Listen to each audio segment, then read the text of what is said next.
સાંતલપુર તાલુકાના મઢુત્રા ગામના ગૌ ભક્તોની અનોખી ગૌસેવા।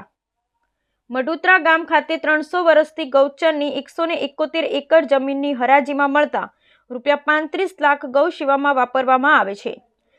પાટણના સાંતલપુર તાલુકાના ગૌપ્રેમી ગામ મઢુત્રામાં 300 વર્ષથી ગૌસેવાઓની વડાવવાની પરંપરા આજની પેઢીએ પણ સાચવીને રાખી છે। જેમાં ગામમાં ગૌમાતા માટે અનામત કરેલી ગૌચરની જમીનની જાહેર હરાજી કરી અને થતી લાખો રૂપિયાની આવકમાંથી જ ગામની 400 જેટલી ગાયોને વર્ષ દરમિયાન પાલન પોષણ કરવામાં આવી રહ્યું છે, જેને લઈ ગામની ગાયોને રઝળપાટ કરવી પડતી નથી।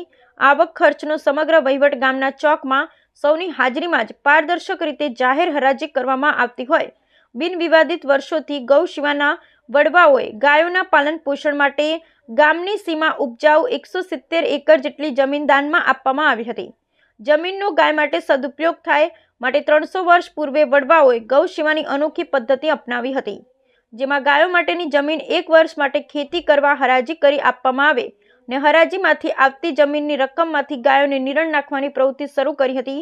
વડવાઓની પરંપરા દ્વારા શરૂ કરેલ હરાજીની અનોખી પરંપરા 300 વર્ષ બાદ પણ આજે ગ્રામજનો જાળવી રાખી છે।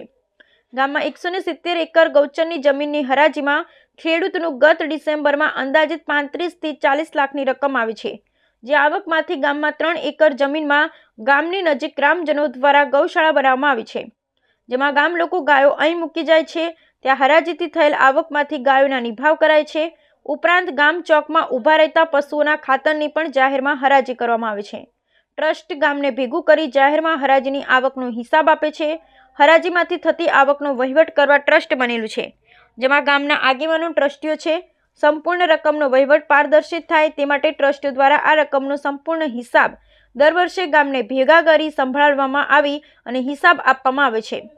હજુ થોડી જગ્યા ગૌચરની સરકાર હસ્તક હોય તે જગ્યા પણ ગામ લોકોએ સરકાર પાસે ટ્રસ્ટને આપવાની માંગણી કરી છે। વધુ આવક થાય અને વધુ ગાયોનો નિભાવ થાય તેના માટે ગામમાંથી પસાર થતી કોઈ પણ ગાયોની ઘાસ નાખવામાં આવે છે અને નિરાણ કરવામાં આવે છે। ગામના યુવાનો દ્વારા સરસ મજાની સેવા કાર્ય કરવામાં આવે છે। સમગ્ર ગામ એક થઈ અનોખી ગૌશાળા ચલાવી રહ્યું છે। સમગ્ર ભારત અને ગુજરાતમાં પ્રથમ આવી ગૌશાળા જોવા મળશે। આહિર મહેશભાઈ રાણાભાઈ, ગામ મઢુત્રા, તાલુકો સાંતલપુર, જિલ્લો પાટણ। મઢુત્રા ગામની અંદર એક ગૌશાળા અમારી આવેલી છે, તેમાં 300 થી 400 ગાયનું સ્ટાર્ટિંગ ચાલુ કર્યું હતું। અત્યારે 500 થી 600 ગાયો જેવી છે। એ ગાયોનું અમે અત્યારે ભરણ પોષણ કરીએ છીએ। ગામની અંદર જેમ જમીનો આવેલી છે 170 એકર ગાયો તરફથી અમે જે વડવાઓ રાખતા ગયેલા છે કે એની અત્યારે અમે કાયદેસર હાથ ઉઘરાવી છીએ સુખડી પેટે। જે પૈસા આવે તે 40 થી 50 લાખ રૂપિયા દર વર્ષે આવક થાય છે, અને અથવા એનું ખાતર એ બધાની અમે હરાજી કરીએ છીએ।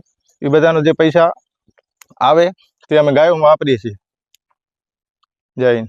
આહિર વિરમભાઈ માનણભાઈ, ગામ મઢુત્રા, તાલુકો સાંતલપુર, જિલ્લો પાટણ, ગૌપાલક। આજે આ મઢુત્રા મુકામે અમારા ગામમાં અંદાજિત 300 વર્ષથી અમારી વડવાળોની પરંપરા અંતર્ગત જે અમારી આ ગૌશાળા ચાલે છે તેની આ ગૌશાળામાં ખૂબ સારી સેવા થાય છે, અને આ ગૌશાળામાં 500 ગાયો જેવી અમે નિભાવીએ છીએ। કાયમી 12 માસ ગાયોને કોઈ તકલીફ ના પડે, વરસાદો ચોમાસું હોય કે ઉનાળો હોય કે પછી શિયાળો હોય તે ખાસ ધ્યાન દોરવામાં આવે છે। અને સાથે સૌ ગ્રામજનો આ ગૌશાળા માટે જે પણ કાર્ય થઈ શકે તે કાર્ય તમામ કરે છે। અને આ ગામની અંદર અંદાજિત 172 એકર જમીન જે વડવાઓ આપીને અમને ગયા છે તે અમે જમીનની અમે હરાજી કરીએ છીએ વર્ષમાં એક દિવસે, અને તેનું અંદાજિત રકમ 40 થી 50 લાખ વર્ષે આવક થાય છે। અને એ આવકમાંથી અમે જે પણ ગૌમાતા માટે કરી શકીએ, ઘાસચારો હોય કે અન્ય કોઈ પણ વ્યવસ્થા હોય તે ફંડમાંથી કરીએ છીએ। અને સાથે બહારથી આવતી ગાયું જે કે બનીમાં જતી હોય, આ બાજુ કોઈ થરાદરીમાં જતી હોય, તે પણ મઢુત્રા ગામની અંદરથી કોઈ ગાય ભૂખી ના રહે એના માટે જે ગાય હોય એ પ્રમાણે અમે 4 ઘાસચારો પૂરા નાખતા હોઈએ છીએ। અને બાકી જે અમારી આ અમુક 172 એકર જમીનમાંથી ટોચ મર્યાદાના કારણે અમુક જમીન લગભગ 70-72 એકર જમીન ટોચ મર્યાદાના કારણે શ્રી સરકાર થયેલ છે, તો એ જમીન સરકારશ્રીને અમારી પણ એક રજૂઆત છે કે અમારી લડત મહેસૂલમાં ચાલુ છે, પણ એ લડતને ધ્યાને લઈ અને અમારો આ પ્રશ્નનો જે આ જમીન સરકારી પડતર થયેલી છે તેની આ રજૂઆતને સાંભળી અને સરકારશ્રીને પણ અમારી રજૂઆત છે કે અમને પાછી આપે અને અમે તે જમીનનો વાર્ષિક આવકમાં વધારો થઈ શકે અને તેની પણ હરાજી કરી શકે એવી। જય ગૌ માતા, જય હિન્દ, જય શ્રી રામ।